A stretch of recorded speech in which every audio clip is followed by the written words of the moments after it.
every single inverted yield curve.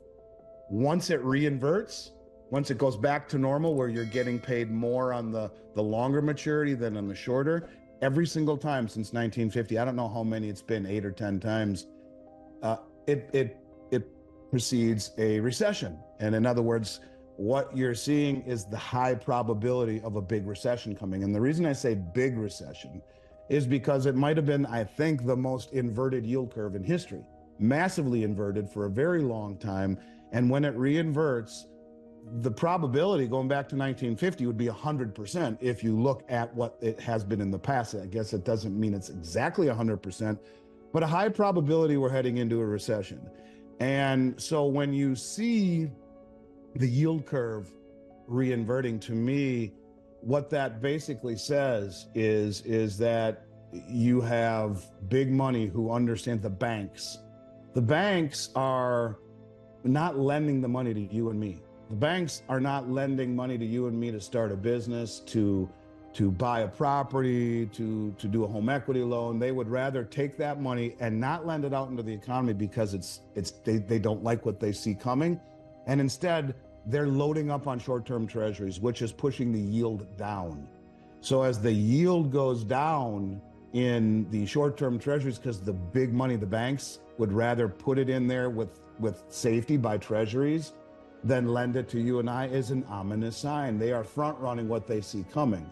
Since 1950, every instance of an inverted yield curve returning to normal has preceded a recession. Currently, we are facing the most significant inversion in history, indicating a high probability of an impending economic downturn.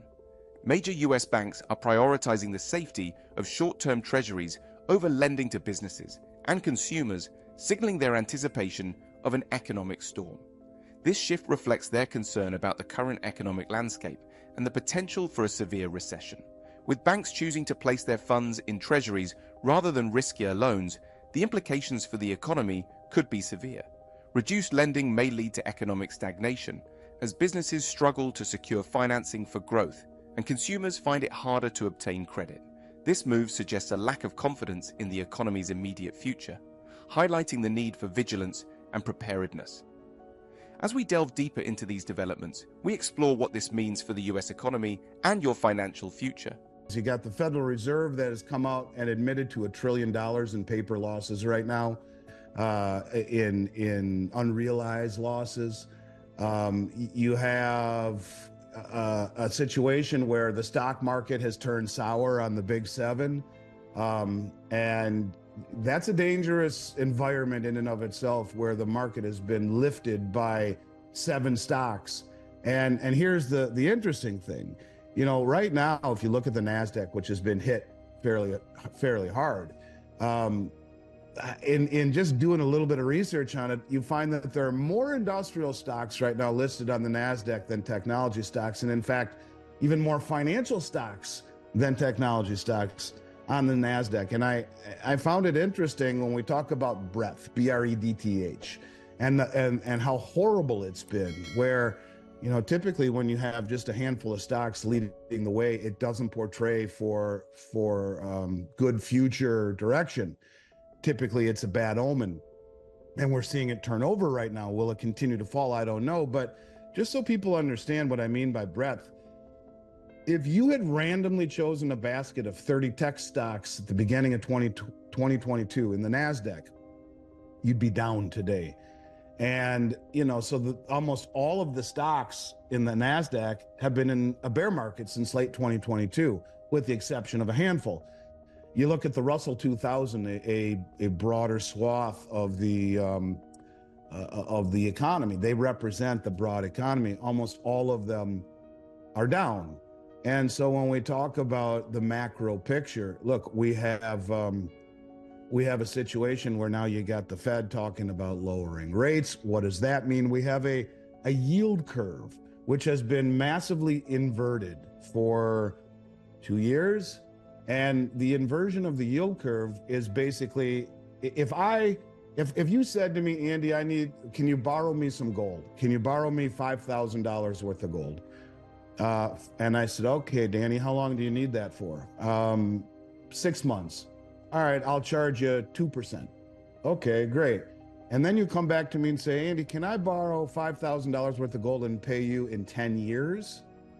Okay, Danny, I'll charge you 8%. Well, the inversion of the yield curve says you're getting a higher rate on the short loan that I'm lending to you versus the long loan. And who would ever, it just doesn't make sense, right? You're supposed to get more of a return for the longer the duration.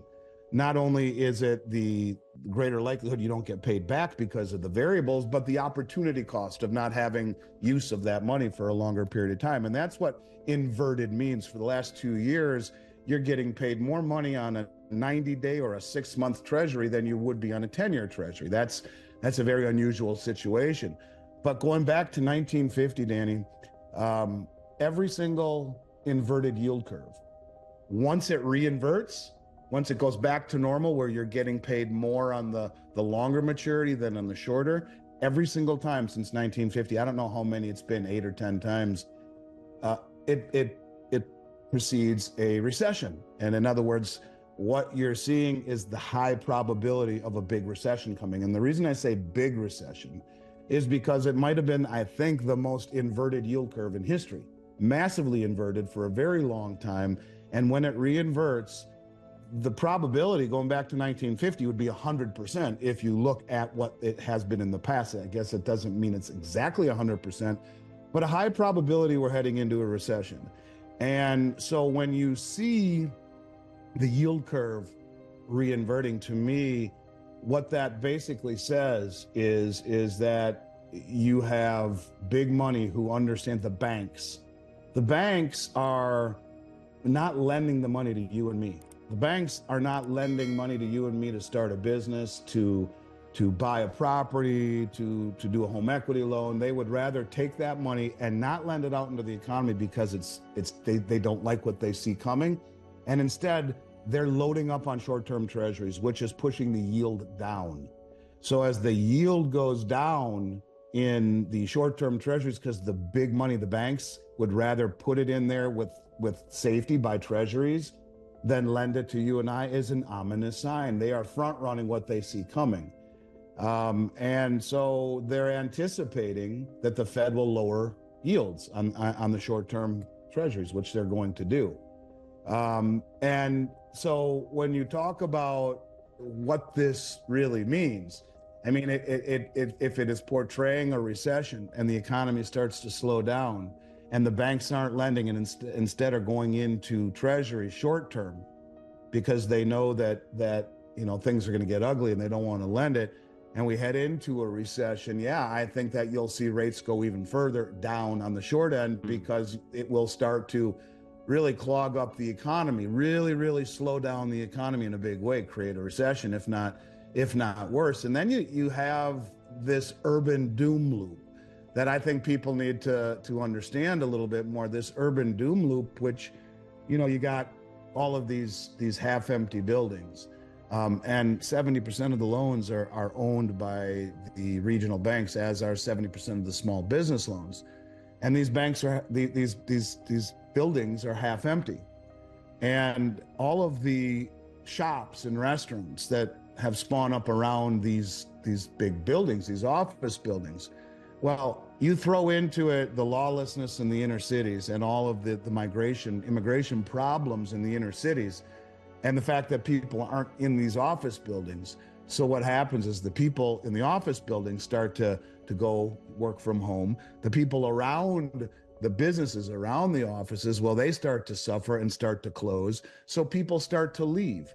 And as people leave, you end up having less in the way of tax revenue, the tax revenue that comes in as a result of all of these commercial properties and all the businesses, which is integral to services within the economy. Well, they start to suffer. And as a result, the quality of life starts to suffer. So people leave.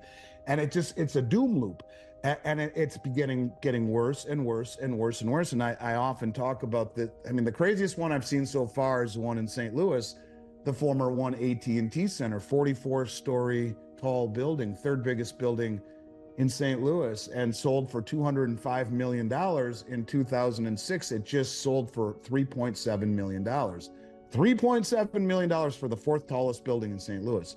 And as it gets worse and worse and worse, and more people leave, less tax revenue going to the police and the fire and all of these services, garbage collection, whatnot, well, then the quality of living gets worse. So more people leave, which just reinforces this urban doom loop. I hate to be pessimistic, and we were talking about that too. There's a fine line between realism and pessimism. But I think if you don't see what's coming, you'll never get out of the way of it, Danny. And so unfortunately, I'm a hopeful guy, but I don't like what I see right now. And when you see the Fed talking about lowering rates, and you see the